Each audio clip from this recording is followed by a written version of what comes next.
होने चाहिए, तब तरंगों की तीव्रता बहुत ज्यादा होगी। उससे ज्यादा चौड़ा क्षेत्र रहेगा तो उससे स्पीड कम हो जाएगी।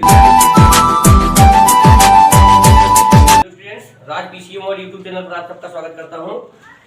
जैसे कि बच्चों, एक बहुत ही इंपॉर्टेंट टॉपिक तरंग प्रकाशिकी, जिसके पहले किरण प्रकाशिकी के अंतर्गत हमने प्रकाश का परावर्तन, प्रकाश का अपवर्तन एवं प्रकाश का वर्णविक्षेपण पढ़ लिया है। जिसके बाद अब एक नया इंपॉर्टेंट टॉपिक है जो क्लास 12 की बहुत ही मोस्ट इंपॉर्टेंट टॉपिक है, व्यतिकरण, जो तरंग प्रकाशिकी के अंतर्गत आता है।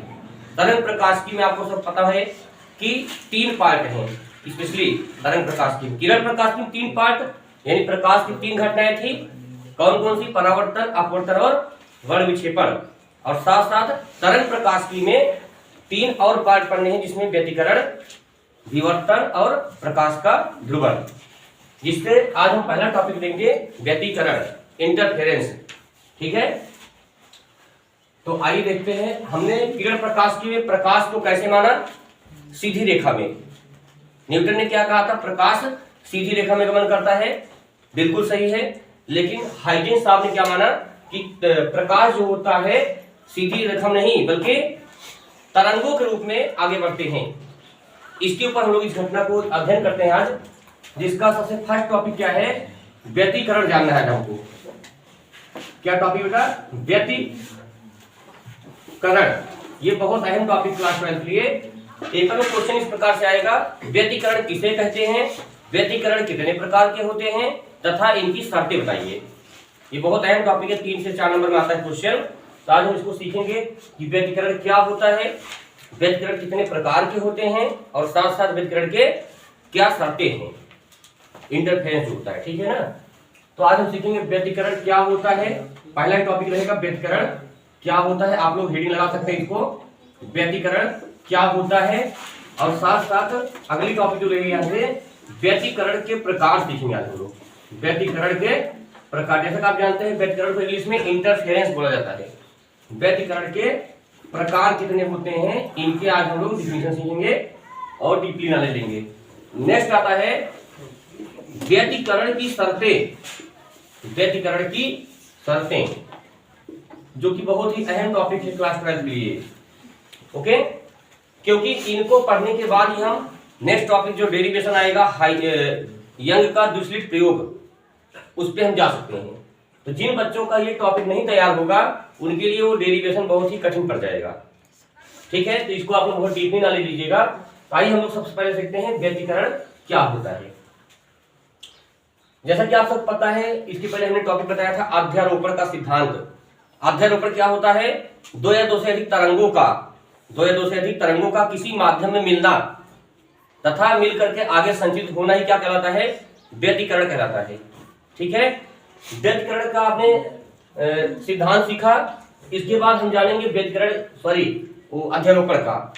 अध्यारोपण जानने के बाद ही आप व्यतिकरण समझ पाएंगे। जैसे कि एक टॉपिक देख लीजिए, जैसे कि यहाँ पर अक्ष है, या अक्ष और वाई अक्ष। यदि इस प्रकार से तरंग आगे बढ़ रही है तो इसमें क्या हो जाएगा? यहाँ पर ये देखिए, इसमें आपको जानना पड़ेगा यहाँ पर कि ये क्या होता है? श्रृंग। ये क्या होता है? इसे श्रृंग कहते हैं। यानी तरंग के अक्ष के ऊपर वाले भाग को श्रृंग कहा जाता है और नीचे वाले भाग को क्या कहा जाता है? गर्त। ये पहले आपको जानकारी होनी चाहिए। जब श्रृंग और गर्त समझ जाएंगे तो आप इस टॉपिक को अच्छे से समझ जाएंगे। तो चलिए सबसे पहले लिखते हैं व्यतिकरण किसे कहते हैं। हेडिंग लगाइए व्यतिकरण। ठीक है, लगाइए आप लोग हेडिंग।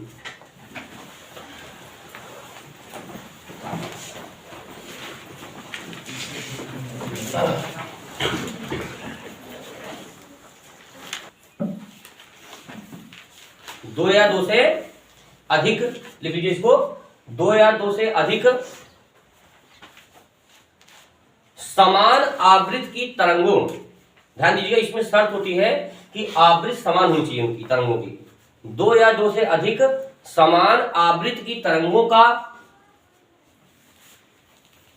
समान दिशा में, ये 2 शर्त है, ध्यान देना। व्यतिकरण के लिए 2 शर्तें हैं। 2 या 2 से अधिक समान आवृत्ति की तरंगों का तथा समान दिशा में संचरण,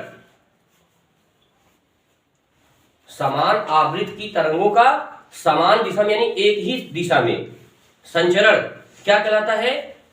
व्यतिकरण कहलाता है।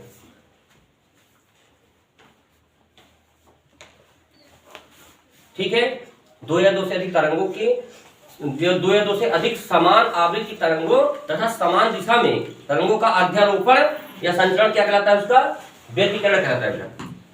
क्लियर है टॉपिक सबको? अध्यारोपण में क्या था? केवल अध्यारोपण क्या होता है? तरंगें किधर भी जा सकती हैं, चाहे लेफ्ट से राइट जाए, चाहे राइट से लेफ्ट जाती थी।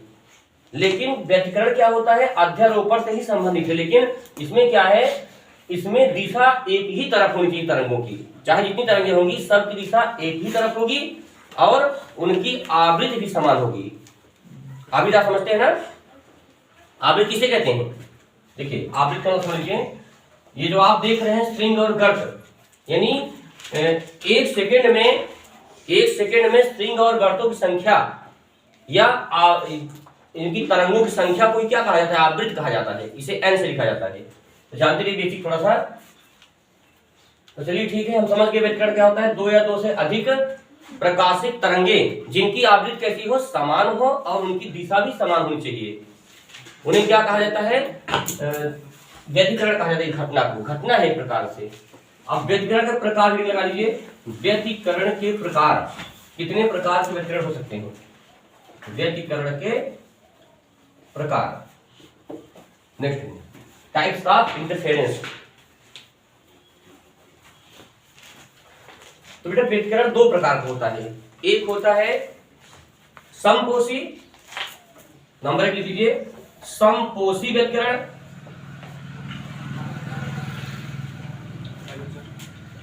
समपोषी व्यतिकरण। और एक होता है, इसको इंग्लिश में क्या कहते हैं? समपोषी कहा जाता है कंस्ट्रक्टिव। कंस्ट्रक्टिव, ध्यान देना, थोड़ा इंग्लिश भी और देखेंगे आप लोग, जरूरी है। एक होता है कंस्ट्रक्टिव इंटरफेरेंस और एक होता है विनाशी। ये पेपर में बहुत ज्यादा आता है बेटा, ध्यान देना। तो समपोषी व्यतिकरण और एक होता है विनाशी व्यतिकरण। लिख लीजिए इसको, विनाशी व्यतिकरण। इसे कहते हैं डिस्ट्रक्टिव। इंग्लिश क्या कहते हैं? डिस्ट्रक्टिव। Destructive interference. इंटरफेरेंस, ठीक है। इंग्लिश थोड़ा जानते रहिए आप उसका। तो हमने सीखा व्यतिकरण क्या होता है। अब हम व्यतिकरण के प्रकार जान चुके हैं। समपोषी और विनाशी दो प्रकार के व्यतिकरण होते हैं।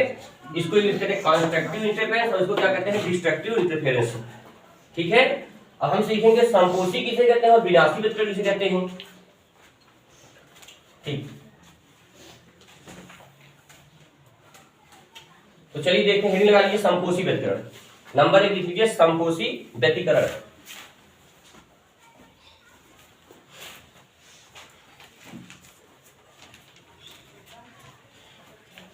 थोड़ा इसको आप लोग फिगर के माध्यम से समझिए, जरा समझाए बढ़िया से। देखिए तरंगे जैसे मान लीजिए इस तरह चल रही हैं। एक तरंग मान लीजिए इस टाइप से गमन कर रही है, इस टाइप से, ऐसे। एक जो है इधर से जा रही है और एक और ऐसे जा रही है, देखिए इस प्रकार से। ध्यान समझिए बेटा इसको, आप डायग्राम समझिए, जरा समझाइए टॉपिक यहाँ पर। ठीक है, हमने आपको दो तरंगे दिखाया, दो से अधिक भी तरंगे आप ले सकते हैं। तो यहाँ पे क्या हो जाएगा भाई? देखो आवृत्ति भी समान होनी चाहिए और दिशा भी। तो दो तरंगे हमने लिया है, इनकी आवृत्तियां भी समान चल रही हैं और इनकी दिशा भी देखिए आप लोग समान चल रही दो तरंगों की। तो यहाँ पे क्या होता है बेटा कि जब दो तरंगे, दो या दो से अधिक तरंगे क्या हो? श्रृंग के साथ, मैंने एक चीज बताया तो श्रृंग मतलब इस अक्ष के ऊपर का भाग श्रृंग कहलाता है और नीचे का भाग क्या कहलाता है? गर्त। जब श्रृंग, दोनों तरंगों का श्रृंग के साथ मिलता हो और गर्त के साथ मिलता हो, समझिए नहीं बात? देखो जब दो या दो से अधिक तरंगों का श्रृंग के साथ मिल रहा हो, यानी जब श्रृंग ऊपर जाए, यानी इस वाली तरंग का ऊपर भाग देखो, इसका भी ऊपर जा रहा है देखो यहाँ से, और इसका निचला भाग देखो नीचे आ रहा है, नीचे आ रहा है देखो यहाँ से, समझिए नहीं बात?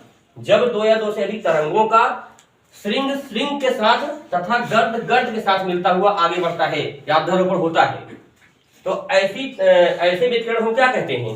समपोषी व्यतिकरण। समझिए ये बात। फिर समझिए, पहले आपको जानना पड़ेगा स्ट्रिंग क्या होता है और गर्त क्या होता है। तरंगों में दो तरह की घटना होती है, एक स्ट्रिंग और एक गर्त। जब दो या दो से अधिक तरंगों की स्ट्रिंग के साथ मिलती हो या अध्यारोपित होती हो और गर्त के साथ अध्यारोपित होता है, तो ऐसी घटना को हम लोग यानी ऐसे व्यतिकरण को हम क्या कहते हैं, समपोषी व्यतिकरण अर्थात कंस्ट्रक्टिव इंटरफेरेंस बोलते हैं इसको। तो लिख लीजिए इसको, एक लाइन लिख लीजिए आप लोग, ये फिर आता है तो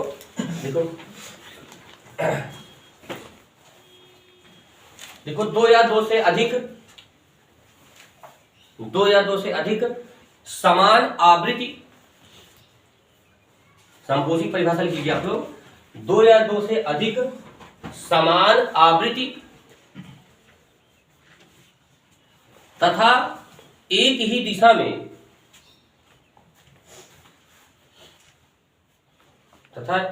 दिशा में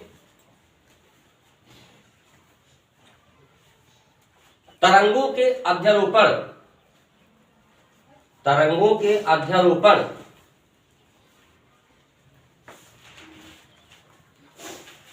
में यदि तरंगों का स्ट्रिंग के साथ तथा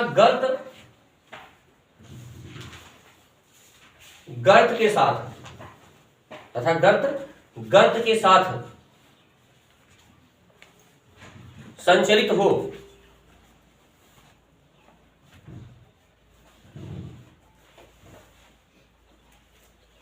तो व्यतिकरण समपोषी व्यतिकरण कहलाता है।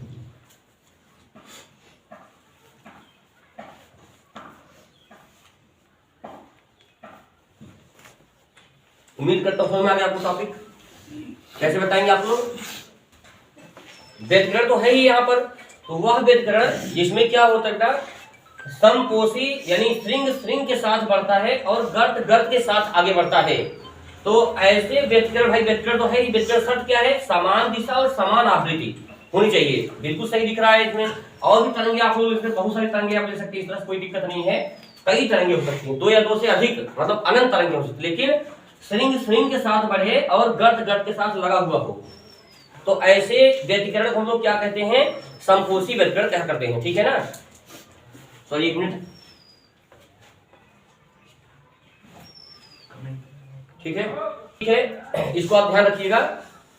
इसमें दो तीन टॉपिक आता है सामने। मान लीजिए कोई पूछ सकता है आपसे कि दीप्त फ्रिंज क्या होता है। क्या होता है दीप्त फ्रिंज? क्योंकि आप जब यंग स्लिट प्रयोग पढ़ेंगे तो उसमें आपको दीप्त फ्रिंज और अदीप्त फ्रिंज दो वर्ड आएंगे, दो वर्ड सामने आएंगे आपके, इनको जानते रहिए। दीप्त फ्रिंज इन्हें आप जानना जरूरी है, आपको छोटा टॉपिक है, ज्यादा लिखना नहीं, आपको केवल समझना है बस। देखिए जब एक साथ तरंगे आगे बढ़ रही हैं, जब स्ट्रिंग के साथ स्ट्रिंग और गर्त के साथ गर्त लगा हुआ तरंगों का, तो इससे क्या होता है, यहाँ पर ब्राइटनेस उत्पन्न होता है। इस टॉप बिंदु पर यहाँ पर आप देख सकते हैं, यहाँ पे चमकीला बिंदु आएगा जब तरंगे इस प्रकार से आगे बढ़े, स्ट्रिंग के साथ स्ट्रिंग और गर्त के साथ गर्त लगा हो तरंग, कई तरंगों का, तो यहाँ पर उनकी तीव्रता बढ़ जाती है। उनकी तीव्रता क्या हो जाती है, अधिकतम हो जाती है। तो जब तीव्रता अधिकतम हो जाएगी वहां पर, तो ऐसे को हम क्या कहेंगे, वहां पर एक चमकीला बिंदु प्राप्त हो जाएगा, जिसे हम क्या कहते हैं, दीप्त फ्रिंज कहा करते हैं। यानी ये दीप्त फ्रिंज कौन सी घटना है, समपोषी व्यतिकरण में दीप्त फ्रिंज होता है। अर्थात जब तरंगे जो है स्ट्रिंग और गर्त मिलकर आगे बढ़ते हैं, तो यहाँ पर एक चमकीला बिंदु प्राप्त हो जाएगा उनके मिलने स्थान पर। समझ गए ना, तो वहां क्या हो जाएगा, तो उनकी जहां पे मिलती है, जहां अध्यारोपित होती है, वहां पर एक चमकीला सा बिंदु, बहुत ब्राइटनेस उत्पन्न होगा कई तरंगों का, जिसे हम लोग क्या कहते हैं, दीप्त फ्रिंज कहा करते हैं, ब्राइटनेस पॉइंट बोलते हैं उसको। इसको जानते रहिएगा, क्योंकि जब डेरिवेशन करेंगे दीप्त फ्रिंज बार एक वर्ड आएगा, तो आप समझिए दीप्त फ्रिंज किसमें होता है, समपोषी व्यतिकरण होता है। ठीक है, और एक नोट पॉइंट थोड़ा ले लीजिएगा, नोट पॉइंट जानते रहिए थोड़ा सा कि क्या होता है। ये जो समपोषी व्यतिकरण है, इसमें तीव्रता अधिकतम होती है। अधिकतम क्यों, क्योंकि समपोषी व्यतिकरण मतलब कंस्ट्रक्शन माने होता है बनावटी, कोई बनाना कोई चीज, कॉन्स्टिट्यूएंट बनाना, संरचना करना। तो यहाँ पे जब जहां पे कोई चीज जुड़ती है यानी बनता है तो वहां पे संपोषी यानी वहां पे अधिकतम हो जाएगी तीव्रता। तो नोट पॉइंट डाल लीजिए इसमें कि संपोषी व्यतिकरण में तरंगों की तीव्रता अधिकतम हो जाती है, ये जरूर लिख लेना आप लोग। तरंगों की तीव्रता अधिकतम यानी मैक्सिमम होती है यहाँ पर, ठीक है। तो आप समझ गए संपोषी व्यतिकरण क्या होता है। संपोषी व्यतिकरण वह व्यतिकरण है जिसमें कि दो या दो से अधिक तरंगों का स्ट्रिंग के साथ और गर्त के साथ आगे बढ़ता संचित होता है तथा इनकी तीव्रता क्या होती है, बहुत अधिक होती है। जिस बिंदु पर अध्यारोपण होता है इन तरंगों का वहां पर दीप्त फ्रिंज अर्थात चमकीला बिंदु प्राप्त हो जाता है, यह ध्यान रखना।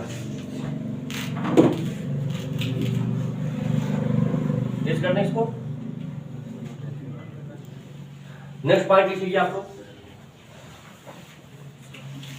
विनाशी लिख लीजिए, विनाशी व्यतिकरण, विनाशी व्यतिकरण इसे कहते हैं डिस्ट्रक्टिव बोलते हैं इसको, लिख लीजिए डिस्ट्रक्टिव इंटरफेरेंस। विनाशी को समझ लीजिए, इसका जस्ट अपोजिट होता है। अभी लास्ट में इसका दोनों का अंतर समझाएंगे तो बढ़िया समझ आएगा। विनाशी व्यतिकरण, विनाशी मतलब क्या होता है, डिस्ट्रक्टिव मतलब क्या होता है, खराब करना किसी चीज को, बनाना नहीं, खराब कर देना। यानी इसमें आई मिनिमम यानी तीव्रता इसमें न्यून छोटी हो जाती है, कम हो जाती है, घट जाती है इसमें, ठीक है।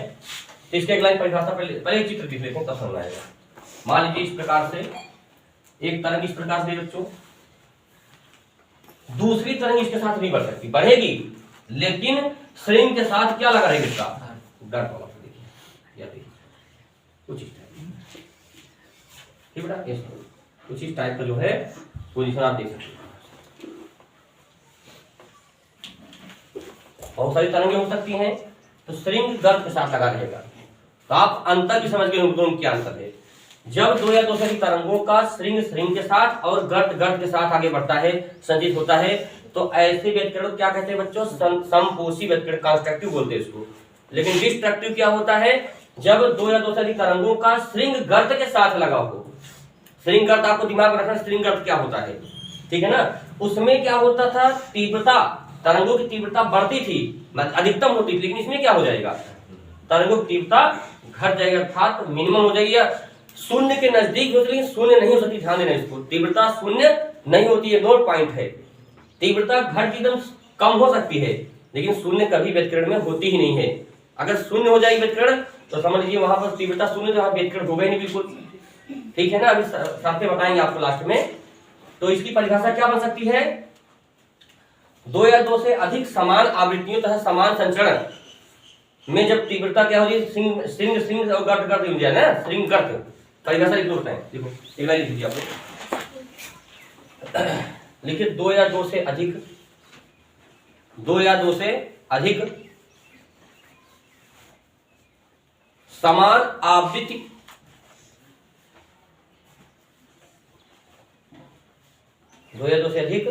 समान आवृत्ति की तरंगे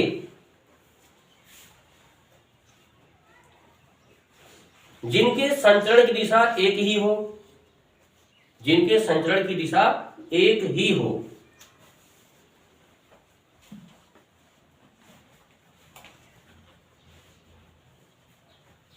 जिनके संचरण की दिशा क्या हो, एक ही हो, किंतु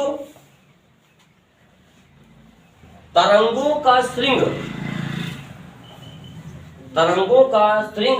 गर्त के साथ, तरंगों का स्ट्रिंग गर्त के साथ अध्यारोपित हो। आपने अध्यारोप समझ लिया था बढ़िया से। तो क्या हो, तरंगों का स्ट्रिंग गर्त के साथ संचरित हो या फिर अध्यारोपित हो, तथा एक लाइन और लिख लीजिए इसमें, तथा तीव्रता निम्नतम होती है, उसमें अधिकतम होती संपोषी में, इसमें न्यूनतम होती है। तो ऐसे व्यतिकरण को विनाशी व्यतिकरण कहा जाता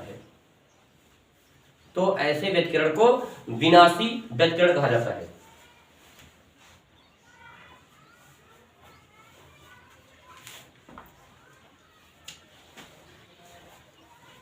ठीक है। किसी चीज को आप लोग रटा मत करिएगा, समझा करिए। आप ग्राफ डायग्राम समझा और पूरा समझ लीजिए, ताकि तो संपोषी मतलब बेटा कंस्ट्रक्टिव रचनात्मक होता है और डिस्ट्रक्टिव मतलब विनाशी होता है। आपको श्रृंग गर्त ध्यान रखना पड़ेगा और अध्यारोपण सिद्धांत ध्यान देना पड़ेगा, तब आप जाके व्युत्करण समझ पाएंगे। व्युत्करण के साथ साथ विनाशी और संपोषी दोनों समझ जाएंगे पूरी तरह से, ठीक है। तो संपोषी व्युत्करण क्या होता है? जब श्रृंग श्रृंग के साथ संचरित हो, अध्यारोपित हो और गर्त श्रृंग के साथ लग जाए। श्रृंग और ये गर्त देखो यहाँ से, श्रृंग गर्त दोनों साथ साथ भाग रहे आगे। तो यहाँ पे जाहिर सी बात है भाई, यहाँ पर क्या हो जाएगा? विनाश होगा, क्योंकि देखिए समझिए इस चीज को, ये ऊपर जा रहा है, क्या हो रहा है यहाँ पर? नीचे हो रहा है, देखो। तो इसका मतलब दोनों विपरीत दिशा में जा रहे हैं ना, तो यहाँ पे चमकीला बिंदु उत्पन्न ही नहीं सकता बिल्कुल तरंगों का। तो यहाँ पे क्या हो जाएगा? विनाश होना तय है। जब दोनों एक साथ हाथ से हाथ मिला भागेंगे तभी तो वृद्धि होगी किसी चीज में। तो वहां पे क्या था? दोनों एक ही साथ श्रृंग आगे बढ़ रहे थे, गर्त में आगे रहे थे, तो उससे क्या धक्का आगे बढ़ेगा तो ब्राइटनेस ज्यादा उत्पन्न होगा उससे। तो संपोषी में क्या होता है? श्रृंग के साथ और गर्त के साथ लगा रहता है, लेकिन विनाशी में क्या होता है? श्रृंग के साथ गर्त लग जाता है, इसलिए यानी दोनों दिशा क्या होती है? लंबवत हो जाती है। ऐसे में विनाश होना तय है इसका। तो इससे क्या होता है? यहाँ डार्कनेस उत्पन्न होता है, उसमें ब्राइटनेस उत्पन्न होता था, चमकीला बिंदु। इसमें क्या हो जाएगा? काला बिंदु, डार्क पॉइंट आ जाएगा इसमें, यही तरंगों में। तो विनाशी के लिए क्या होता है? अदीप्त फ्रिंज उत्पन्न होता है। क्या होता है? अदीप्त फ्रिंज। तो पेपर में कभी पूछा जाता है कि दीप्त फ्रिंज कौन से व्यतिकरण में होता है और अदीप्त फ्रिंज किस प्रकार के व्यतिकरण में होता है। तो आप ध्यान रखना कि संपोषी व्यतिकरण में दीप्त फ्रिंज उत्पन्न होता है और विनाशी व्यतिकरण में अदीप्त फ्रिंज अर्थात डार्कनेस पॉइंट आता है। क्यों? क्योंकि ये विनाशी है, दोनों का लंबवत है, श्रृंग और गर्त। जब श्रृंग के साथ श्रृंग बढ़ेगा तो चमकीला यानी ब्राइटनेस आएगा उसमें तरंग में, लेकिन जब श्रृंग के साथ गर्त बढ़ेगा, आगे अध्यारोपित होगा, तो वहां क्या हो जाएगा? अदीप्त अर्थात डार्कनेस पॉइंट आ जाता है। क्लियर? किसमें तीव्रता अधिकतम होती है? संपोषी व्यतिकरण में। विनाशी में क्या होता है? तीव्रता मिनिमम अर्थात कम से कम होती है, लेकिन शून्य नहीं हो सकती। टॉपिक क्लियर सबको? यहाँ तक आज हमने क्या सीखा? व्यतिकरण किसे कहते हैं, समझिए क्या होता है, समझिए व्यतिकरण क्या होता है? दो या दो से अधिक समान आवृत्ति तथा समान दिशा वाली तरंगों के अध्यारोपण को क्या कहते हैं? व्यतिकरण कहते हैं। लेकिन दिशा समान और आवृत्ति समान होनी चाहिए, ये शर्त है इसकी। व्यतिकरण दो प्रकार का होता है, नंबर 1 संपोषी व्यतिकरण, नंबर 2 विनाशी व्यतिकरण। संपोषी व्यतिकरण क्या होता है? जब समान आवृत्ति समान दिशा होनी चाहिए, लेकिन श्रृंग के साथ और गर्त के साथ आगे बढ़े यानी अध्यारोपित हो, तो उसे ऐसी क्या कहते हैं हम लोग? संपोषी कहते हैं। संपोषी में ब्राइटनेस अर्थात दीप्त फ्रिंज उत्पन्न होता है और उसमें तीव्रता अधिकतम रहती है। उसके बाद विनाशी मतलब डिस्ट्रक्टिव क्या होता है? वह व्यतिकरण जिसमें क्या होता है? तीव्रता क्या होती है? मिनिमम होती है, कम से कम होती है, तथा श्रृंग के साथ गर्त लगा रहता है। आगे श्रृंग ऊपर गर्त नीचे, दोनों एक साथ संतरित होते हैं, अध्यारोपित होते हैं, जिसके कारण डार्क बिंदु अर्थात अदीप्त फ्रिंज उत्पन्न होता है। इनमें तीव्रता बहुत ही निम्न हो जाती है, लेकिन शून्य नहीं हो सकती कभी। तो ये टॉपिक बहुत ही इंपॉर्टेंट आपके लिए है। इस वीडियो को आप ध्यान देखिए, अगर आपको समझ ना तो फिर से पोस्ट कर वीडियो बैक कर देख लिया करिए आराम से, ठीक है। अभी एक टॉपिक बचता है बहुत इंपॉर्टेंट, कई बार शर्त पूछी गई है कि व्यतिकरण की शर्तें क्या क्या होती हैं, किन किन कंडीशंस में व्यतिकरण हो सकता है। तो लिख लीजिए एक लाइन, स्क्रीन लगा लीजिए। व्यतिकरण की शर्तें, क्लॉज ऑफ द इंटरफेरेंस।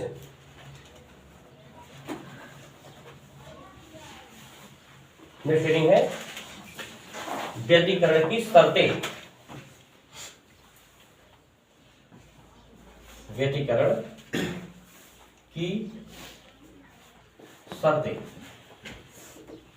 यानी व्यतिकरण किन किन घटनाओं, किन किन स्थितियों में ज्यादा अच्छे से उत्पन्न करता है, ठीक है।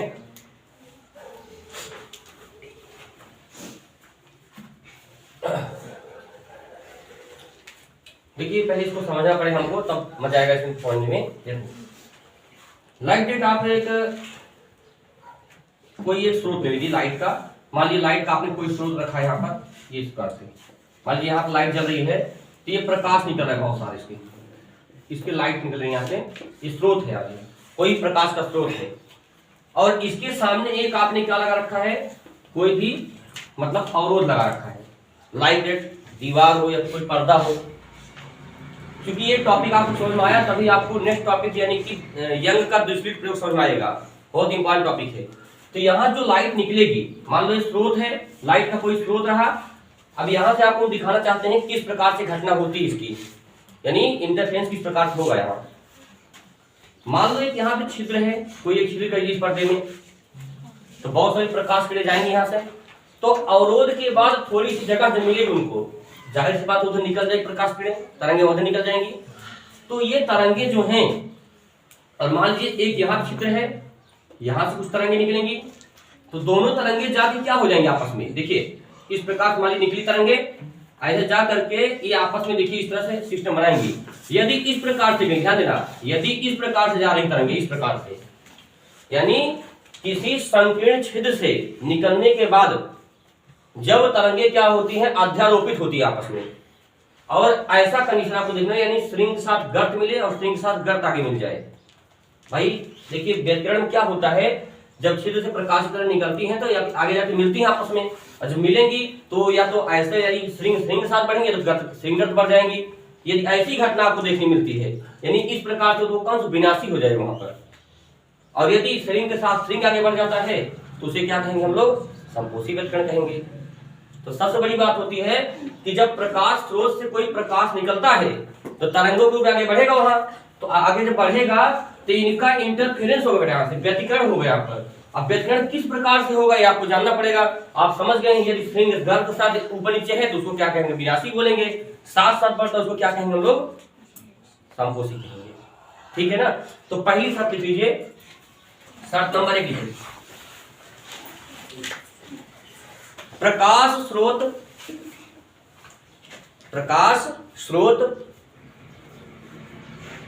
के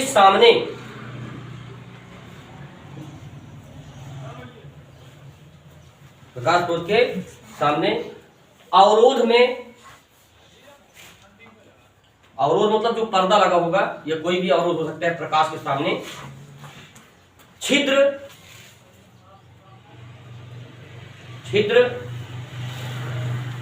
संकीर्ण होना चाहिए। संकीर्ण का मतलब बच्चों क्या हो, संकीर्ण कैसे लिखेंगे, संकीर्ण इस प्रकार लिख सकते हैं आप लोग, संकीर्ण मतलब होता है बिल्कुल नैरो, मतलब बहुत कम, यानी जितना कम ज्यादा छिद्र जितना कम होगा वो उतना अच्छा इंटरफेरेंस होगा, व्यतिकरण उतना अच्छा होगा। क्योंकि ज्यादा गैपिंग करेंगे आप, प्रकाश ज्यादा निकलेगा तो उसमें चांसेस कम मिलने का, जितना कम छिद्र रहेगा उतना तेज मतलब जो उसका व्यतिकरण होगा आगे चल करके। ठीक है ना। पहली शर्त क्या होती है, जो प्रकाश स्रोत के सामने छिद्र मिलेगा जिससे वो आगे जाएंगे तरंगे, वो बहुत संकीर्ण अर्थात बहुत छोटा होना चाहिए, बहुत कम होना चाहिए। क्लियर बात सबको, तो ध्यान रखना इसको, बहुत ही क्या होना चाहिए, कम होना चाहिए। नेक्स्ट लिखो, नंबर 2 शर्त लिखो,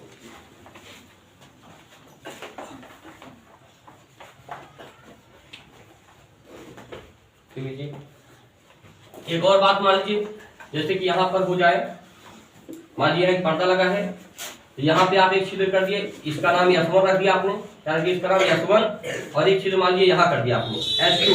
ध्यान समझिएगा, प्रकाश स्रोत से प्रकाश निकलेगा लगातार, तो इन दोनों से व्यतिकरण होना चाहिए। देखो यहाँ से आगे जाके किरणें निकलेंगी, यहाँ से तरंगे यहाँ निकलेंगी, यहाँ निकलेंगी, तो क्या इनका चांसेस है मिलने का, ध्यान दीजिए आप। जब तक वो तरंगे एक दूसरे से मिलेंगी नहीं तब तक इंटरफेरेंस घटना कैसे होगी, समझे नहीं बात। देखिए यानी ये जो गैपिंग्स हैं, छिद्र हैं, इनका नजदीक होना बहुत जरूरी है। जब नजदीक रहेगा तभी तो आप संपोषी और विनाशी समझ पाएंगे कहां हो रहा है। यानी जब ये जो छिद्र हैं प्रकाश स्रोत के सामने, इनका थोड़ा सा नजदीक होना भी जरूरी है, नहीं तो एक प्रकाश स्रोत यहाँ से निकल रहा है लाइट, यहाँ तरंगे निकल, यहाँ तरंगे एक दूसरे को काट ही नहीं, यानी अध्यारोपण हो ही नहीं रहा है। जब अध्यारोपण होगा ही नहीं तो व्यतिकरण कैसे हो पाएगा वहां पर, समझे नहीं बात आप लोगों की, क्लियर है बात। देखिए तो जो छिद्र होते हैं उनके बीच का डिस्टेंस बहुत कम होना चाहिए, यानी बिल्कुल नगण्य, समझ में आए मतलब कितनी दूरी पे हैं, एकदम नजदीक होना चाहिए, समझे नहीं, बताइए आप लोग। तो लिख लीजिए इसको, मतलब दूसरी शर्त देखो, संकीर्ण छिद्रों लिखेगा, संकीर्ण छिद्रों के बीच की दूरी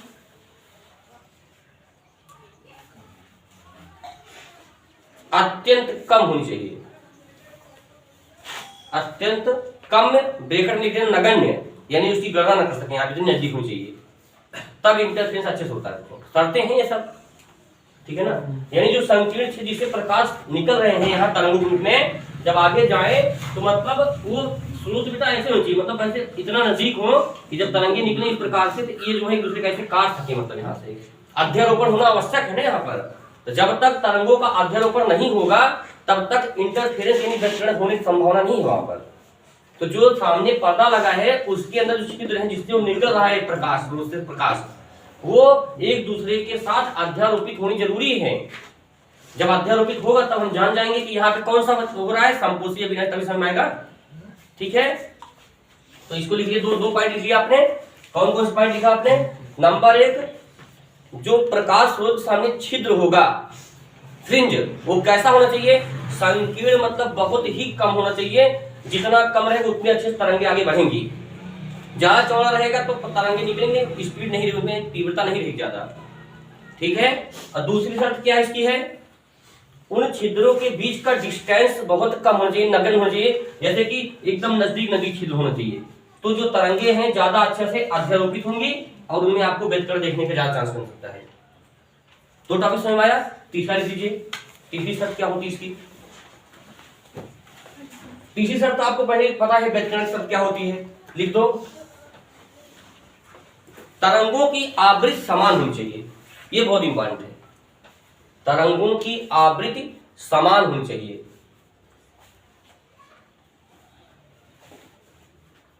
तरंगों की आवृत्ति कैसी होनी चाहिए? समान होनी चाहिए, यानी अलग अलग आवृत्तियां न हो उनकी, एक साथ आवृत्ति बनती उनकी।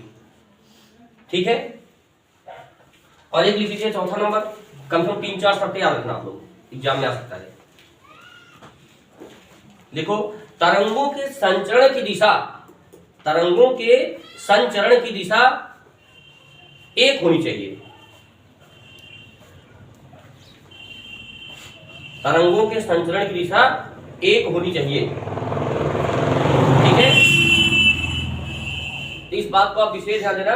पेपर में जब कभी क्वेश्चन आएगा कि ये तीनों चारों लगा साथ में बोलता है कि व्यतिकरण किसे कहते हैं, व्यतिकरण के कितने प्रकार होते हैं, और व्यतिकरण की शर्तें बहुत ज्यादा पूछता है पेपर में। तो आप 3-4 शर्तें याद रखना कि नंबर 1, व्यतिकरण के लिए जरूरी है कि वो जो छिद्र होते हैं प्रकाश स्रोत के सामने पर्दे पर, वह बहुत ही संकीर्ण यानी बहुत ही पतले होने चाहिए, तब तरंगों की तीव्रता बहुत ज्यादा होगी। उससे ज्यादा चौड़ा छिद्र रहेगा तो उससे स्पीड कम हो जाएगी उसकी।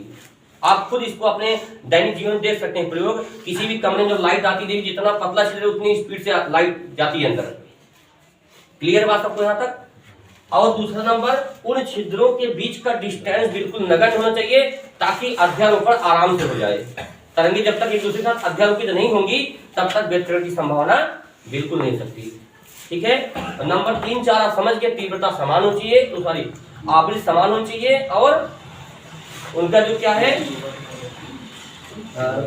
अरे भाई क्या बोलते हैं उसको, देखो, संचरण की दिशा समान होनी चाहिए, एक ही दिशा होनी चाहिए।